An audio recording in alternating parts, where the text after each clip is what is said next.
esse é mais um programa Terceira Margem do Rio em Revista. Nós estamos aqui com a ausência do Edson Nunes, Felipe Valente está presente, Thiago Arraes, o Leonardo Gonçalves, Dr. Thiago Arraes e eu, Lucas. Eu nem rebato mais. Caso perdido. Isso aí. Isso aí. Já se conformou com o título de doutor. Hoje o dia não está tão alegre, tão feliz, porque Panda Não está entre nós. Não é porque está durante a gravação... Esses apelidos, cara, acho que esse apelido Agora ficou. Não sei se pega bem para o professor nosso de teologia Rabi, de Antigo Testamento. Nosso Rabi não está entre nós. A questão é que ontem, gravando um programa, a casa dele foi assaltada, né? Então ele não estará conosco hoje, porque ele está cuidando desse detalhe. Todos estão bem, todos estão vivos. Ele ainda está refém dos assaltantes nesse momento, mas pediu para nós continuarmos aqui. Ele mandou sinal de fumaça. Mas a ferida não dá nem... desse jeito. A ferida está aberta ainda e o Felipe põe o dedo dentro, né? Já de cara. Mas quando sair o programa ele já vai ter já vai estar recuperado isso. Eu vou encontrar os bandidos. Bem, o programa de hoje, o propósito é a gente falar um pouco sobre a ira, acho que é especificamente a ira divina, né? Para começar, eu acho que é importante, antes de falar da divina, né? Quando a Bíblia fala de ira, ela não necessariamente vê a ira como algo negativo, né? Em si. Tipo, tem até o texto que fala, irai-vos, mas não pequeis, né? Então, não necessariamente a ira, você se irá, é automaticamente um pecado. Logo de cara a gente já... Qual a palavra de ira? Poxa, em grego eu não sei, porque aí é um texto do Novo Testamento. Do Novo Testamento. Mas pro Antigo o Testamento conceito tem três. do Antigo Testamento em cima de ira é... Qual que é o sabor, entre aspas? Porque palavras pra mim tem sabores, entendeu? Que coisa bonita. Quer degustar. Coisa bonita. Então, enche o prato do Léo, Lucas.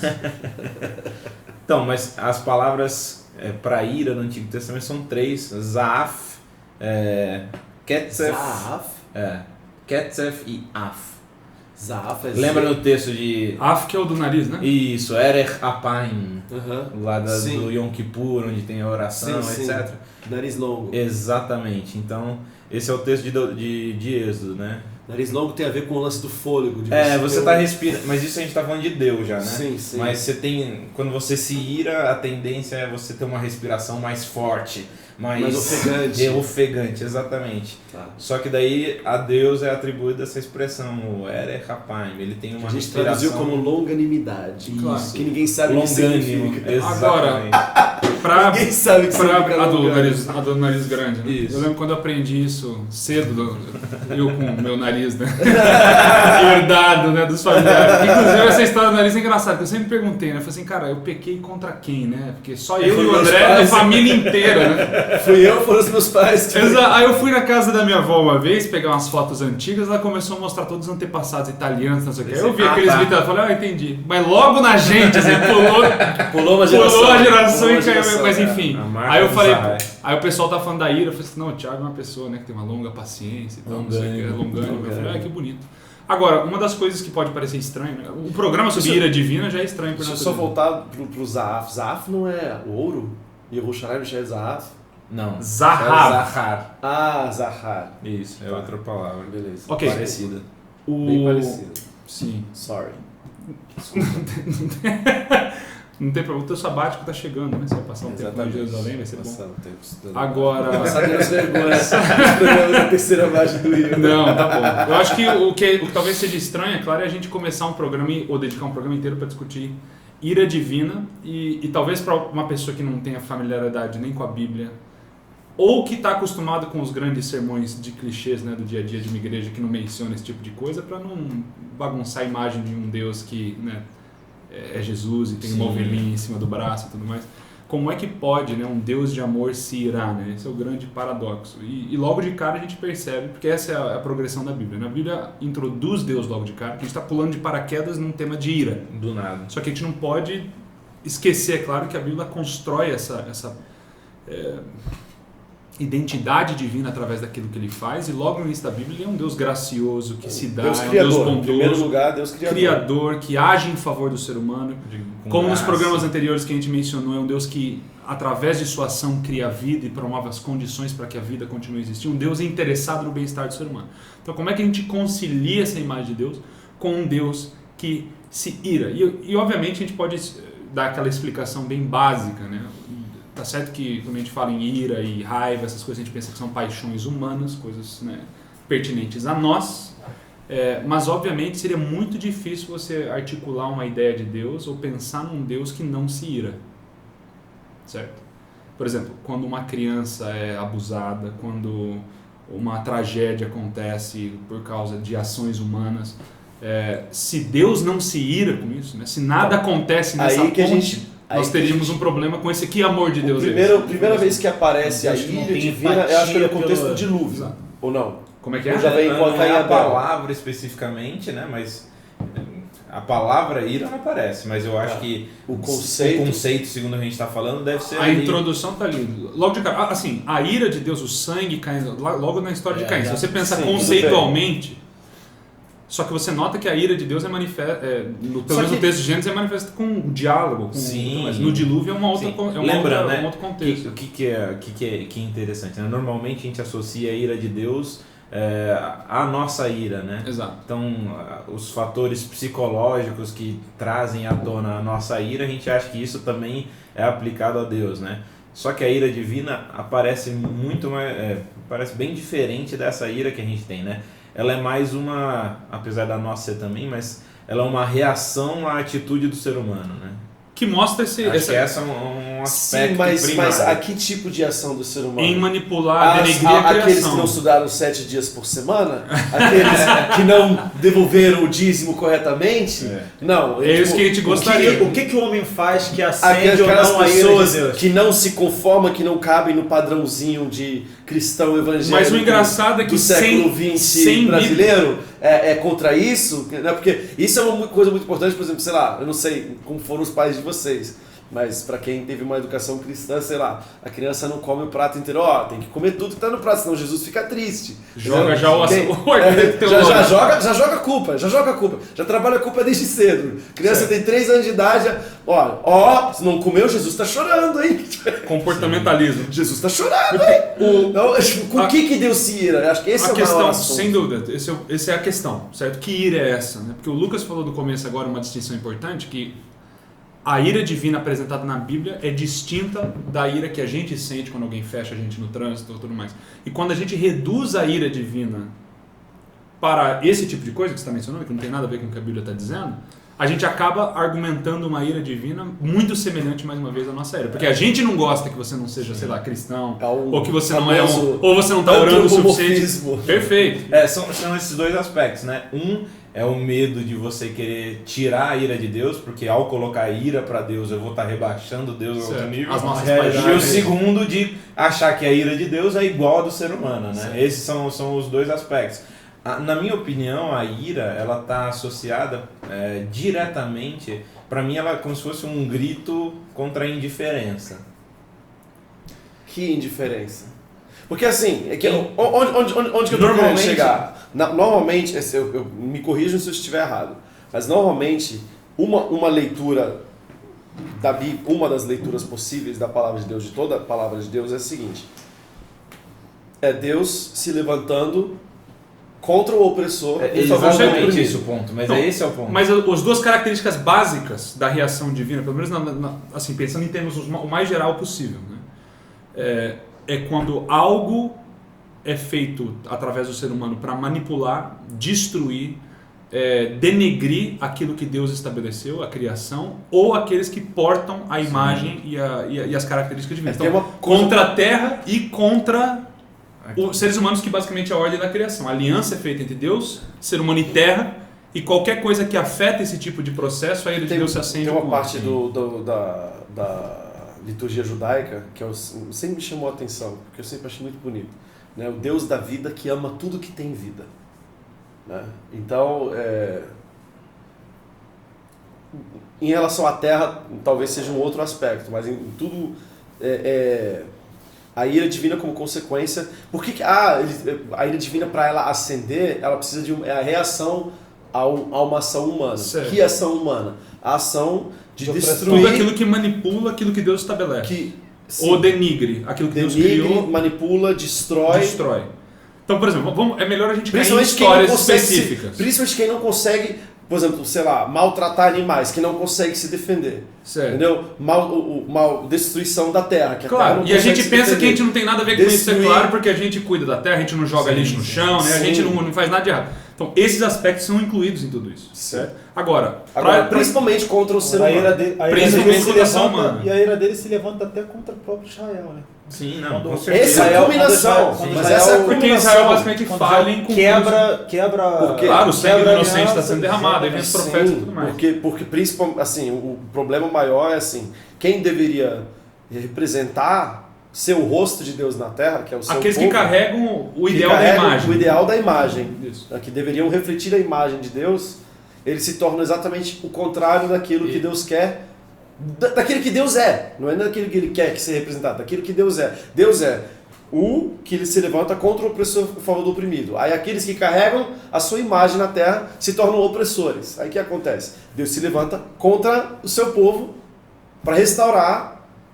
Não é nem para restaurar a imagem dele, não é uma coisa pensada nele, mas para libertar os oprimidos dos seus opressores, que no caso são o povo dele. Isso fica mais evidente no livro de Isaías. Se você estender quase inteiro trata sobre isso. Se você estender essa interpretação até o sentido mais original do que seria a igreja enquanto corpo de Cristo, a gente dá uma assustada, né? Porque se você for compreender o papel da igreja neste tempo, sendo basicamente mãos, braços, os olhos de Cristo para alcançar as pessoas, para ver a justiça, para poder chegar... Que de novo está ligado à imagem, está ligado à responsabilidade. Exatamente. Aí você vê que a ira de Deus se acende quando essas coisas são ultrajadas, o sentido original dessas coisas se perde. Manipuladas, ressignificadas. Quando o rosto é uma responsabilidade imensa e acende em nós também. Deus aparece distorcido. Enquanto, na mesma medida em que a ira de Deus se acende quando essas coisas se perdem, o temor de Deus deveria se acender muito mais na nossa vida quando a gente começa a perceber que essas coisas estão se esvaindo. Né? Você falou dessa... Duas vezes você falou dessa parte do rosto, né? Sim. Curiosamente, né? A ira de Deus no texto bíblico está associada, além daquela expressão do longânimo, né? Ou da respiração lenta, mas uma expressão, não uma palavra em si. Mas ela está associada a Deus esconder o rosto. Isso é bem interessante. Eu até tinha separado um texto aqui de Deuteronômio, logo depois que Deus chega para Moisés e fala o que vai acontecer dali para frente, avisa para Josué. Parece muito mesmo isso. Olha só, vou ler uns versículos aqui a partir do 31:14. E diz o Senhor a Moisés: eis que os teus dias são chegados para que morras, chama Josué e apresentai-vos na tenda da congregação para que eu lhe dê ordens. Assim foram Moisés e Josué e se apresentaram na tenda da congregação. Então o Senhor apareceu ali na coluna de nuvem, a qual se deteve sobre a porta da tenda. 16. Disse o Senhor a Moisés: eis que estás para dormir com teus pais, e este povo se levantará e se prostituirá, indo após deuses estranhos na terra cujo meio vai, e me deixará e anulará a aliança que fiz com ele. Daí agora o 17. Nesse dia a minha ira se acenderá contra ele, desampará-lo-ei e dele esconderei o rosto, para que seja devorado. E tanto males e angústias o alcançarão. Que dirá naquele dia: não nos alcançaram estes males por não estar Deus no nosso meio? Então, é interessantíssimo como essa expressão, Deus está olhando e Deus esconder a face, está associado com a ira, né? Deus se ira, automaticamente a expressão que aparece é o quê? Ele esconder a face. Ele esconder a face. Tanto isso daqui é tão marcante aqui em Deuteronômio, né? Ou até depois lá em Êxodo 33, não sei, o Tiago que estudou mais Êxodo. Cara, esse é um texto que eu ia até mencionar agora. O negócio da face, porque né? basicamente ali você... não, pode mencionar a face, depois eu vou mencionar outra coisa. Não, era só a relação então, continua da face. Que tá bom. Era só a relação da face, que em 33, quando Deus vai andar com o povo, todas as vezes que aparece algo com a face. Então, 33:2, enviarei o anjo diante de ti. Esse diante de ti é diante da sua face.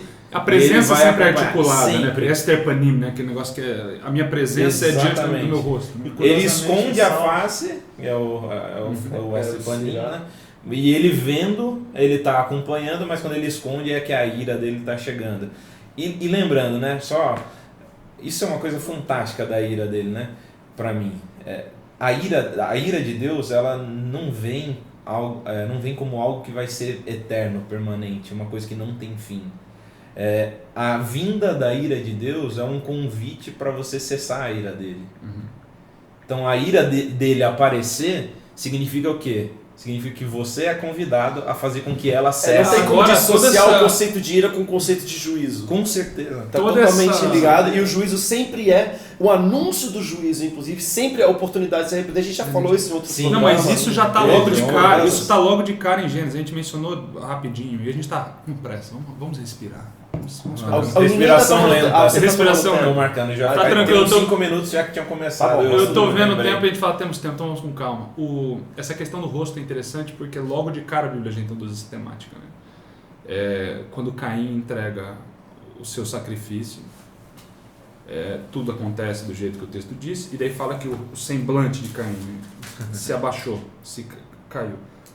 E sempre a gente pensa, o que está acontecendo tudo mais, essa ideia do rosto, e de fato tem a ver com essa conexão entre Deus e o ser humano. Certo? Através de algo que eu quis oferecer, você perde a conexão com Deus. E Deus fala, se você, né, vai ficar tudo bem, de novo, né, vai haver essa conexão, se o rosto vai se levantar, e você tem toda essa dinâmica. De a bênção sacerdotal. Através do sacrifício. A bênção sacerdotal exato. Nisso, né? Através do sacrifício é que a conexão é reestabelecida do rosto a rosto. Né? Até porque Moisés via Deus pessoalmente face a face. E esse é o grande problema. Vários momentos, sim, tem várias o pecado rompe isso, que a gente não consegue. Juízo, quem poderá olhar a face da face de Deus. Exato. Tem essa ideia. Que é linda, e já está introduzida no começo da Bíblia, a questão do rosto todo. Então, você ia falar uma coisa de a gente falou meio junto. Que os Salmos tem vários momentos assim, que estabelece uma ligação direta entre juízo e estar diante da face de Deus. Claro, né? Claro. E também relacionada à misericórdia e Deus também esconder o rosto das Salmo 51 talvez seja o maior exemplo disso. É curioso também porque assim, ela é aparentemente contraditória ao que o Lucas falou, mas não é, porque esse juízo está intimamente ligado a uma boa notícia, ao favor de Deus. Então, você vai ver que essas coisas estão todas conectadas. Né? Essa a questão. É que a gente usa a palavra juízo, a gente pensa no negócio negativo, ruim. Talvez a gente falou isso para ira, né? Para ira também, mas no juízo você consegue fazer, até no próprio português é a mesma raiz da palavra. Quando você fala assim, não, o anúncio do juízo é o anúncio de justiça. Vem justiça. Sim. Justiça a gente vê como uma coisa boa, juízo a gente vê como uma coisa ruim. Então eu até tenho a tendência de usar a palavra não juízo quando se trata do juízo divino, mas de falar de justiça. É a chegada da justiça. Haverá justiça. Justiça será feita. Claro, é só e isso por isso que é uma boa notícia. É só se colocar, por exemplo, numa mulher que está no ônibus, como aqueles exemplos que tiveram na Índia, né, que é estuprada por não sei quantas vezes. A família daquela mulher não quer misericórdia. A gente fala, não, misericórdia a gente gosta, né? Misericórdia é uma ideia bonita. Misericórdia é pra gente. Exato, a gente não quer misericórdia, quer justiça, a gente quer juízo. Certo? A única coisa que vai abonar a situação toda é o juízo. Então, a expectativa do juiz na Bíblia está em continuidade com essa ideia. Como melhor ainda do que justiça, porque também existe o justiçamento, que também na nossa associação é uma coisa negativa. Então, assim, o fim, na verdade, o anúncio do juízo é igual a fim da injustiça. Ele vem acabar com a injustiça. É a correção. E aí é uma coisa que todos podemos concordar. Quem quer que a injustiça permaneça? Quem quer que a injustiça continue a existir, continue a dominar, inclusive? Porque, tem detalhe, a ira acho que esse é o turning point. A ira de Deus se acende quando a injustiça prevalece. Isso. Quando ela se torna institucionalizada e quando não há solução para a injustiça. Perfeito. Aí vem o juízo para acabar vem o grito. Com a hegemonia, com o poderio da injustiça. Vem o Deus se levantar, né? Agora bem colocado. Bem colocado. Você tem toda essa dinâmica. Eu acho que o que seria bom a gente fazer agora seria talvez acomodar todas essas ideias em texto específico. Você ia falar de Êxodo, uma coisa de Êxodo. Exato, eu acho que essas histórias são interessantes. Êxodo, você mencionou 33, que é todo o diálogo com Moisés depois do bezerro de ouro. Mas do 25 até o 31 você tem todo o diálogo com Deus com Moisés sobre preparação do templo, do santuário, de Deus querendo estar próximo do povo, vivendo junto com o povo e tudo mais, em continuidade com aquilo que foi estabelecido na criação. Porque, mais uma vez, as ações divinas sempre estão nos ritmos, né, da criação. Sim. a salvação ocorre nos ritmos da criação. Deus sempre querendo conduzir o povo de volta para o Éden, de volta para o Éden e tudo mais. Então você tem essa ideia do santuário, mais uma vez, o primeiro santuário é o Jardim do Éden. Talvez a gente tenha que falar disso num programa, sim, né? A gente vai ter um só de santuário, a gente vai falar sobre isso lá. Com a criação. Então a criação, você tem essa ideia de Deus no meio de Adão e Eva, no meio do jardim, eles tinham contato, existia uma ordem da criação que era harmoniosa e Deus quer restabelecer isso durante toda a história da Bíblia, basicamente, através de Abraão, através de Isaac, Jacó, através de Israel, posteriormente. E você tem todos esses problemas que surgem no processo todo dessa parceria entre Deus e o ser humano. Então, quando chega no fim do discurso todo, Deus escolhe Bezalel para construir, né, o santuário artisticamente, né, em continuidade. Ele dá o Espírito do mesmo jeito que aparece. Primeiro derramamento do Espírito Santo está relacionado à arte, à construção que é de lindo, arte. cara, a ideia é porque logo na criação o Espírito paira por sobre as águas antes de uma grande ação criativa de Deus e antes da criação do santuário. Nossa, o Espírito desce de eu novo. nunca tinha feito esse paralelo. O Espírito desce de novo para que... E interessante que o santuário é construído em 7 estágios, né, igual a ordem da criação, que é lindo. Que cara. louco. Enfim.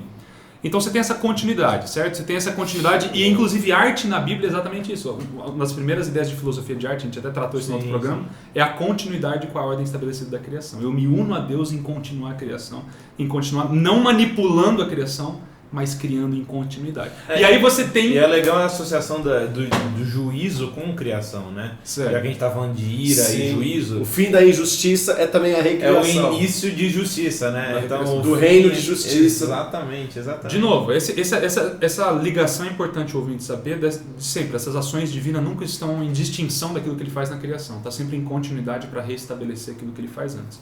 Só que o interessante é que depois de toda essa dinâmica de criação do santuário, em continuidade com a criação e tudo mais, você tem o episódio do bezerro de ouro logo cortando todo o ideal divino. Aí você tem Arão, você tem Israel falando, vamos construir, que é uma obra artística, vamos construir um bezerro, você tem uma outra filosofia de arte, você tem uma outra perspectiva sobre a realidade. E você agora manipula a criação. Mas é meio também no acaso, se não me falha a memória, a proposta não é criar um bezerro de ouro, é criar um Deus. Não, é criar o Deus de Israel. É criar um Deus de Israel. Aí ele joga um negócio que fica parecido com bezerro, e aí chamam de bezerro, não é? Não foi nenhuma coisa assim. Claro. E aqui o detalhe, a obra criativa de Deus, ela é pensada e organizada. Certo. A obra criativa da outra, ela é o acaso, ela é o jogar e vamos ver o que sai. Ah, parece um bezerro. Então é isso, entendeu? Só que daí o pronto é assim. É o caos, é a criatividade do caos e a criatividade do... Eles ferem a partir da criação de uma representação. Perfeito. Eles transformam o Deus que é numa representação, no meio, certo? Numa imagem. Que o representa. O Deus que cria uma imagem para representar quem ele é, agora você tem um ser humano criando Deus numa imagem para representar quem ele é. Então é interessante. Que basicamente é a inversão da criação. Se você analisar tudo o que está acontecendo, aquilo que eles fazem ali não é simplesmente vamos fazer uma festa aqui. Eles estão revertendo todo o processo da criação, manipulando a ordem da criação, manipulando os materiais. Porque o que acontece na arte bíblica? Sempre acontece no contexto de gratidão. Eu não tenho como fazer madeira, eu não tenho como criar essas coisas, Deus dá. O fôlego que me faz cantar, todo o material e a obra-prima, arte acontece em gratidão a Deus. O que eles fazem? Rejeitam aquele que está em cima da montanha e demora para aparecer mais uma vez, e agora revertem a criação, manipulam a matéria-prima, e aí você tem mais uma vez a manifestação da ira divina direto. Fala, Moisés, isso é o que está acontecendo, aí Moisés vem e faz. E Moisés, ele é sempre interessante porque a gente pensa... que Moisés é esse personagem que está sempre bravinho, ele mata um egípcio e tudo mais, mas em nenhuma dessas de ser paciente, né? Apesar de ser... a característica dele, é o cara que quebra as tábuas, ele é o paciente. É o paciente, mas o ponto é que Moisés sempre é essa incorporação visível dessa ira divina. Inclusive, nem em Êxodo, nem em Atos, mais tarde, quando Estevão recapitula a morte do egípcio, que Moisés mata o egípcio, ele é repreendido por ter feito isso. Porque ele incorpora de alguma maneira essa característica divina. Ele quer trazer justiça. Ele incorpora a ira, mas ele incorpora também a justiça. Porque na hora que Deus fala assim, então eu vou fazer um outro povo assim, então me tira também. Então me tira, risco meu nome. O Moisés é o personagem. Ele também se coloca como mediador. Então, o Moisés é o personagem, enquanto personagem, do ponto de vista literário, o personagem que mais representa o caráter de Deus é o Moisés. Por isso que ele não quer a injustiça, mata o egípcio, por quê? Porque ele quer o fim da injustiça. Quando Deus se ira contra o povo, ele é o que defende o povo, ele que é o cara que diz assim, não, então... E tem até o momento, né, de ti farei outra nação, tipo, esquece Abraão, de ti farei outra nação. Eu falei, não quero. Não é assim. Não quero. E a história dele acaba de forma trágica. Ele é o portador do juízo agora. O que sempre emulou o juízo e a justiça, agora ele fala, agora você vai ser julgado. Só que mal sabia ele, mais uma vez, de acordo com a música Nosso Filho Valente, que esse juízo vai trazer muito mais benefícios do que ele imagina antes de morrer. Agora, falta quanto tempo aí, Lucas? Ele compartilha, mais ou menos Moisés, 5 ele... minutos. 5 minutos. Engraçado, né? Ele compartilha desse patos, né, divino, né? Isso, essa é a palavra. Ele é o que mais se aproxima a imagem. Que imagem Enquanto é essa? personagem Parece dos que ele seres sente humanos na claros, carne, né? ele é uma Os seres oportunidade humanos. de sentir na carne aquilo que Você Deus usou sente. essa palavra aí, é interessante, né? Porque olha só, patos, a gente associa, né? O que é o patológico? Doente, né? É uma coisa negativa, não é boa. Então a paixão hoje pra gente não é uma coisa boa, né? É uma coisa negativa. Só que daí um Deus apaixonado é o que a gente vê na Bíblia, tanto é que ele se ira, ele ama, etc. E isso você vê, obviamente, não só, como a gente estava comentando majoritariamente aqui no Antigo Testamento, a gente vê em Jesus, né? Quando ele vem curar o templo, etc, né? Purificar o templo. Mas quando ele vai curar o homem da mão ressequida, não sei se vocês lembram. Marcos 3. Marcos 3. Fala assim no versículo 5: olhando-os ao redor, indignado, irado e condoído, com a dureza do seu coração, disse ao homem: estende a mão. Estendeu e a mão foi restaurada. Retirando os fariseus, conspiravam contra ele, etc. Então ele se ira com o que aqui? Com a dureza de coração, né? E a gente fala, e não é que é bom. Ele se Para você incorporar essa realidade na sua própria vida, você se torna como Jesus, que era um homem de dores, como Moisés também foi, no caso. Então não é assim, vamos emular quem Deus é e tudo vai ficar bem. Não, o incorporamento da ira, desse senso de justiça, que basicamente Jesus articula isso nas bem-aventuranças. Bem-aventurados os que têm fome e sede de justiça, é esse tipo de justiça, certo? É o desejo de fazer aquilo que é correto diante de Deus, emulando todas essas outras coisas. Obviamente isso leva a vários problemas no final das bem-aventuranças, e esses vão ser perseguidos por causa da justiça, certo? Sim. Então não é um mar de rosas, mas perante Deus esse é aquele que de fato é o feliz. É essa aquele reação de Cristo, a reação de Cristo também em relação à maneira como eles estavam conduzindo as práticas comerciais ali no pátio do templo. Também é um outro episódio. Você vê essa imagem de Jesus, é um outro episódio muito curioso. Sim, né? esse é o episódio de Jesus, o mais emblemático. Que é a deturpação completa daquilo que era o próprio... Mas se você para pensar o que estava acontecendo ali, o que estava acontecendo é o templo é o jardim, o templo é o Éden.